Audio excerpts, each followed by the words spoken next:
പണ്ടൊരാള് ആവണപ്പലം കൊണ്ട് തലയ്ക്കൊരടി. ഞാൻ ചത്തുന്നാ വിചാരിച്ചത്. കുളത്തിൽ കൊണ്ടുപോയിട്ടു. എന്തിന്? ആരാ അങ്ങനെ ചെയ്തത്? വേറെ ആരുമല്ല, വേള വെച്ച ആള് തന്നെ. അന്തിറങ്ങല് പുരപ്പരക്കാരി പെണ്ണുങ്ങളുടെ വീട്ടില്. അതിനെതിരെ പറഞ്ഞെന്നുള്ളതാ എന്റെ തെറ്റ്. കുളത്തിൽ വീണിട്ട് മുങ്ങിച്ചാവണ വരെ അവൻ അനങ്ങിയില്ല. കാര്യസ്ഥൻ. പിന്നെ വിലയും വിളിയും. അയ്യോ, കുഞ്ഞാത്തല്ല കുളത്തിൽ വീണല്ലോ.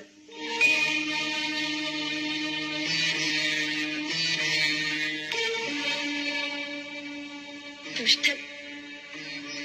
അവനും അതിനരുന്നതാ. രണ്ടിനെ ഞാൻ എന്റെ മുമ്പിൽ വന്ന് പെടും ഒരു ദിവസം.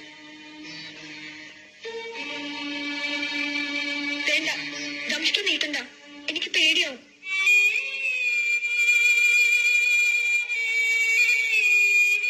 ജാനകിക്കുട്ടി പേടിക്കണ്ട. ചിലര് എനിക്കും ദ്രോഹം ചെയ്യുന്നുണ്ട്. ജാനകിക്കുട്ടിയെ ദ്രോഹിക്കുന്നവരെ ഞാൻ വെറുതെ വിടില്ല. ആരാ ദ്രോഹിച്ചത്? എന്നോട് പറഞ്ഞോളൂ. അത് വേണ്ട, കൊല്ലണ്ട.